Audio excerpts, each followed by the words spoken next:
The biggest problem in our country isn't that we didn't elect Mitt Romney. The debt, the hole that we have dug for ourselves, spiritually, morally, economically, everything is enormous. Invert that hole and it's a giant mountain. We were what, on the first foothill, maybe? And we actually, and me too, up until Monday night, had the audacity to actually think that we're there. Maybe we can take our foot off? Not with half of God's children lost in darkness. And that's what last night's election made abundantly clear. And in my humanness, I didn't see it. God's work is much bigger than just one person. His work and his glory is the salvation of all man. He's not going to do what others did in Benghazi. He will not leave one man behind. Last night, it was clear that half of our country, our neighbors, are utterly and completely lost in darkness. Forget Mitt Romney. Freedom is at stake, and freedom lost last night.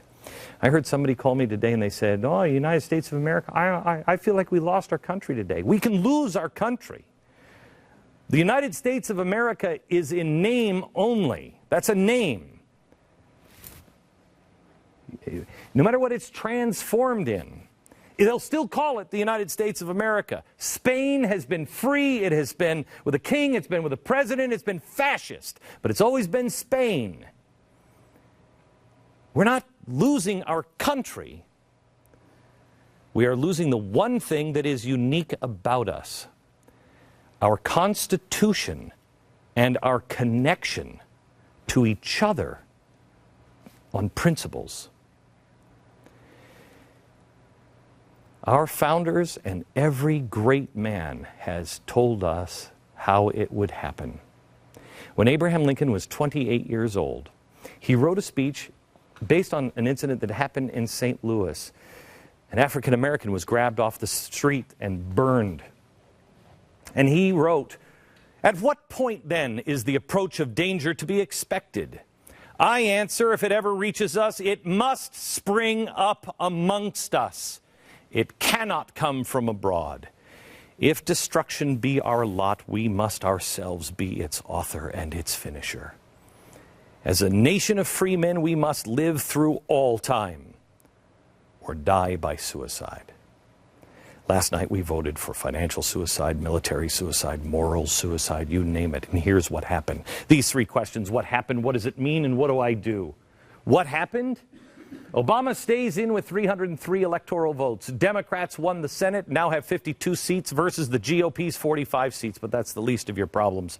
Republicans held on to control of the House, claiming 233 seats of the 435 available. The GOP has been successfully isolated now as the hate minority party. 93% of African Americans, 69% of Latinos, 73% of Asians all voted for Obama. Florida made the worst Allen trade in the history of all mankind. An American military hero, a stand-up man of honor, Allen West, voted out. But the people of Florida, in their infinite wisdom, voted this guy back in, Alan Grayson. There were a ton of ballot amendments voted on as well. Here are a few in Florida. There was a measure passed to allow public funding of abortions. It passed by 10 points. And progressives actually looked at that and lamented the loss of the passage of the bill that required parental notification of minors seeking an abortion. On immigration, Maryland voters passed a measure that allows in-state tuition for certain undocumented immigrants. They're calling it a statewide DREAM Act. In Washington State and Colorado, voters passed initiatives that would allow people over 21 to smoke pot under various types of licenses as long as the state can make money. In California, they voted to reform the three-strike law. In California, what is wrong with these people? This is what it means. There will be fewer harsh sentences for violent repeat offenders. So I hit you in the face with a shovel, and then I go and hit you in the face with a machete, and then I take a lamp and break it over your head. I used to go to prison, but now maybe I can tell you my life story. Hardened criminals will get more opportunities to get back out in public and commit more crimes. God bless California. You're on your own. I live in Texas for a reason. Massachusetts just passed a law allowing the use of medical marijuana by a 63-37 margin. In an extremely close vote, there was 49% of the people that voted for legalizing assisted suicide. Nationwide, there were 31 tax measures on the ballot. Oh, more than any other issue, and most of them just, they were gobbled up. Taxes on the rich, more sales tax, more tobacco tax, more income taxes, all the progressive favorites, and they were gobbled up. Elections have major consequences. What happened? I just told you. What does it mean? I just told you. Consequences. Consequences, let's start with the economy. The markets tanked today. The Dow closed down 313 points, triggered over worries over the looming fiscal cliff. What fiscal cliff? I thought we were doing fine. I thought we were all on the right track. The economy is turning around. Worries on the fiscal cliff? Really? Now we find out about it, huh? Now people want to talk about it. They're proposing more taxes and taxing all of the rich. All that's going to do is make people stop spending money and stop creating jobs and dig the hole much deeper. Republicans will be pressured to compromise on raising taxes. Otherwise, they hate everybody. Will they? Oh, I don't know. I trust John Boehner. How about you? I was planning on expanding and hiring another 100 people. We have massive plans. We now have, 4 years ago, I think I had 10 employees. I have 200 and I think 19 employees now in this economy with this regulation. And I did it on my own. I don't want a government handout. Get out of my life. But the question is, how do I hire more people today? When Obama cranks up the taxes, when he cranks up the regulation, the FCC has just said it's impossible for somebody who wants to start their own media company to do it now with the internet unless they pass more regulation. Get out of my life. Nobody can go up against the major media empires? Really? What is this? Is this something you built? No. It's what we built. It's what I built. And the 100 salaries that I wanted to hire are going to come out of my pay. But not if I have more taxes. Try adding up 100 salaries, not cheap. Not only that, how many companies like mine are now going to be able to afford health care costs for their employees because the government wants all of the health care, everyone to be dependent on them. They're going to penalize me because I have great health care.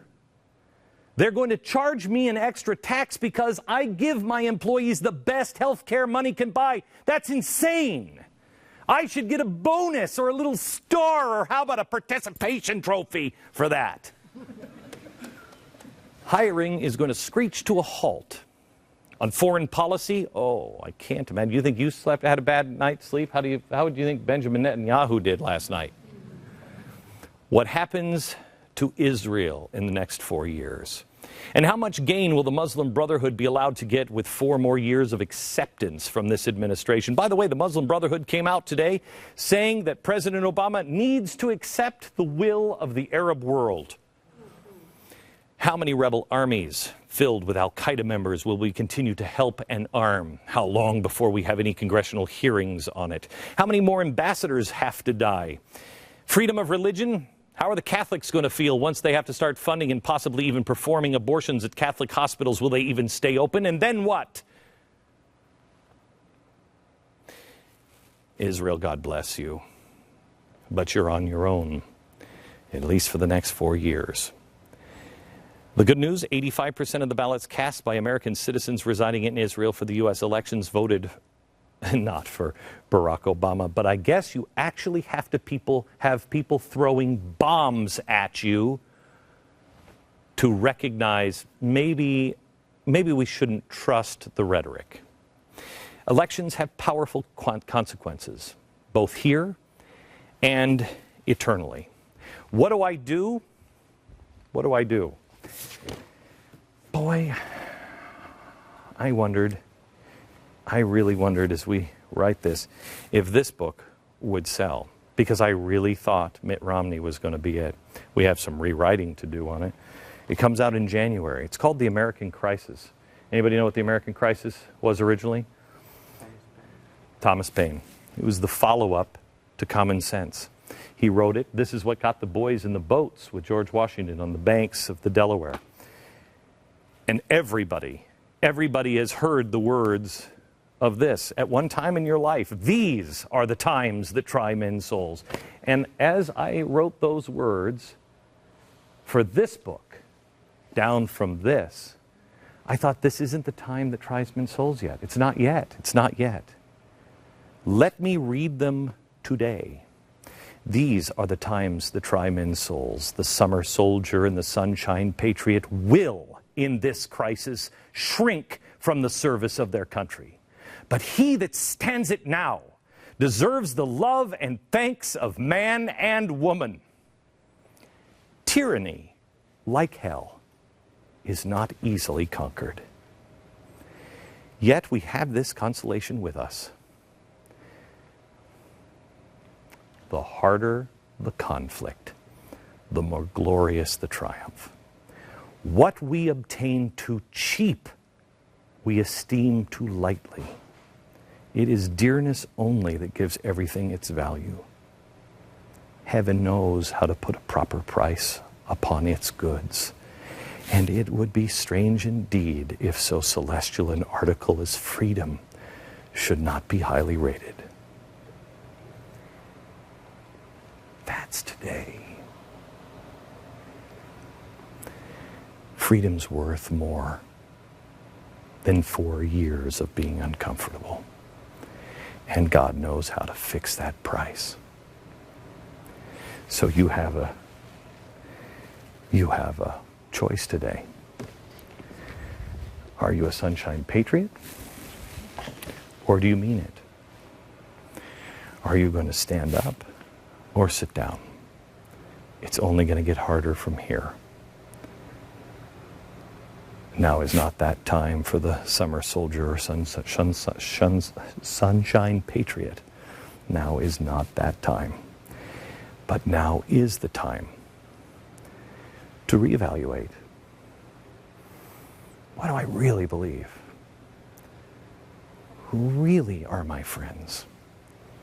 Where is my life? Where are my children? What have I done? Because you're sitting at a table right now, and the dealer is looking at you, and you have to look at those chips on the table and the chips in front of you, and either take what you have or push them all in. I'm all in. How about you? Back in a minute.